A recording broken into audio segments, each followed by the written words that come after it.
In January, Congress pre-approved a $14 billion arms package for Taiwan.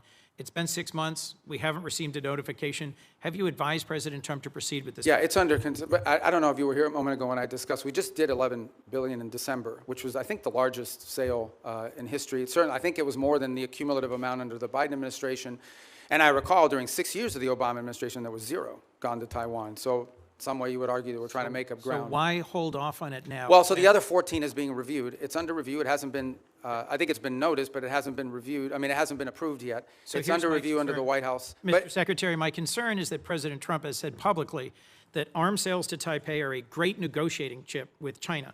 And my concern at a time when the PRC has been far more aggressive than they were in previous years, centerline crossing, circumnavigation of Australia, aiding Iran and Russia in their war goals and aims, frankly, literally helping Iranians target U.S. service members. Rubio just turned a Senate hearing into a demolition job. Chris Coons thought he had Rubio trapped on Taiwan, NATO, and immigration. Instead, Rubio flipped the entire hearing upside down, exposed the hypocrisy, and left Democrats scrambling for answers. This is where it gets crazy. Chris Coons walked into this hearing looking for a headline.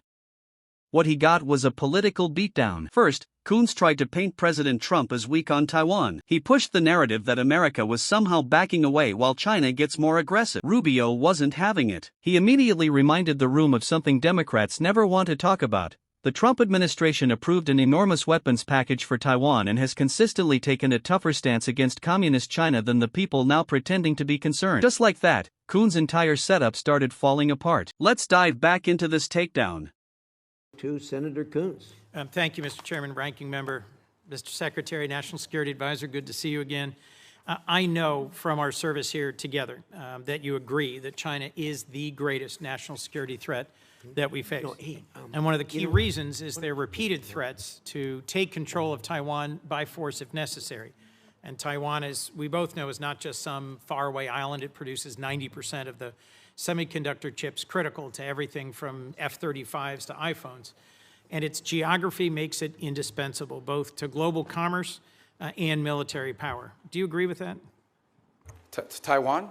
Yeah, it's not just strategically important in terms of where it's located. It also is the message that it sends to the world if something were to happen to it. Agreed. That's why for decades, really with leadership from the Senate in a bipartisan way, we've provided arms to deter the PRC's potential military aggression. In fact, you introduced the Taiwan Peace Through Strength Act of 2023.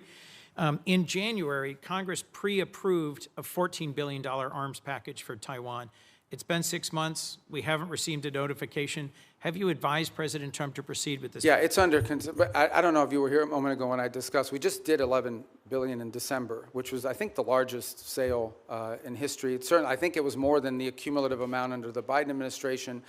And I recall during 6 years of the Obama administration, there was zero gone to Taiwan. So some way you would argue that we're trying to make up ground. So why hold off on it now? Well, so the other 14 is being reviewed. It's under review. It hasn't been, I think it's been noticed, but it hasn't been reviewed. I mean, it hasn't been approved yet. So it's under review under the White House. Mr. Secretary, my concern is that President Trump has said publicly that arms sales to Taipei are a great negotiating chip with China.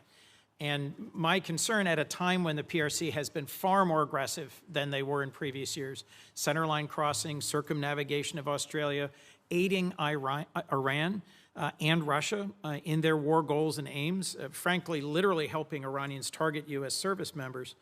I respect the importance of our having an open negotiation and relationship with the PRC, but in the meetings you were in Beijing, did the president offer to condition arms sales to Taiwan in order to placate Xi Jinping? Well, look, I'm not going to discuss what was the president's words in a meeting, and suffice it to say that, you know, that specific question you just asked, that's not the context in which the president has raised this in the past. When the president says it's a great negotiating thing, what he's really saying is it's because China, as you can imagine, always mentions this. Like, this is a top priority for them. They are constantly talking about Taiwan arms sales. But that in no way is what is holding up our decision-making or the White House's decision-making. It is something the president will have to decide on the timing of when and how that is executed on. It's been approved by Congress. It's been noticed. The money's available. And as I said, we are just coming off the heels of a very large sale in December of last year. So there are a variety of reasons why these things don't happen immediately. Well, I'll just assert, Mr. Secretary, that there is more reason than ever for the administration with congressional support to continue providing robust military capacity to Taiwan, given that the PRC is more and more regionally aggressive. You also introduced and passed legislation in 23 prohibiting any president from unilaterally withdrawing from NATO. I assume this was because you recognize that our alliances are a key advantage against Russia, against China, against other adversaries. Do you still consider Article 5 an unconditional commitment?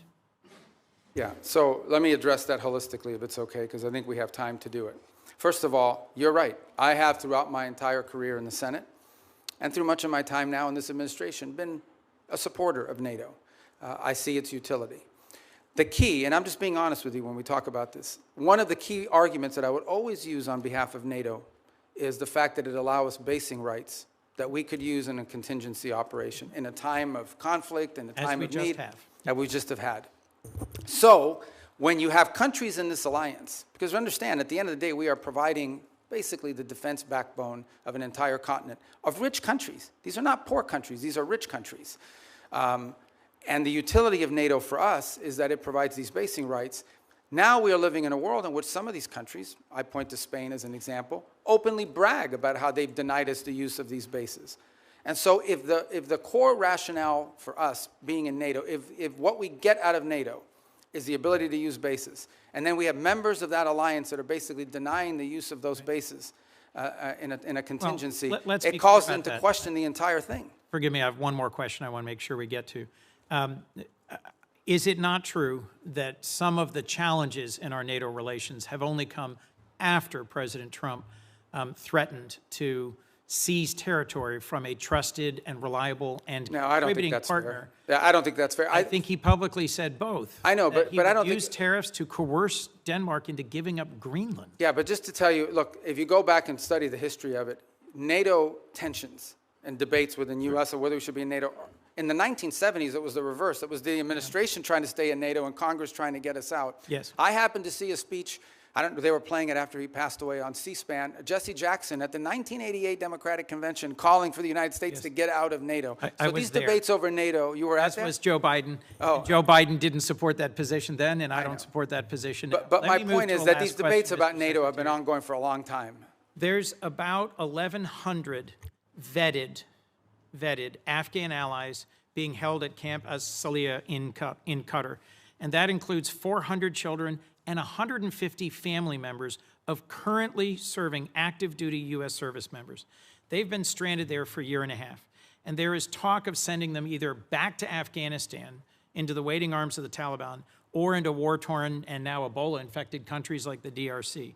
And these are people who they or their immediate family members served alongside U.S. soldiers at great risk. Can you commit to working with me and others in this body to support the relocation of these vetted individuals to the United States, especially those who are family members of currently serving U.S. soldiers? Yeah, I can't. First of all, as you know, we're under an executive order now after the National Guard attack here, and so that happened last year. So we can't admit any Afghans at this point into the country. That said, you just pointed to them being sent back to Afghanistan. Our goal, we've worked on this, and we'll work with you on it, Please. is we have talked to multiple countries. Now, I don't know of any single country that's going to take 1,000 people, but we've talked to multiple countries about taking several hundred of these people and allowing them to move to a safe location. As you know, we are operating under not just those restrictions, but broader restrictions about immigration into the United States after 25 million people entered this country illegally over a 4-year period leading up to this administration. The president just but I'll work raised- with you to find the right places for them to go. We want that to happen.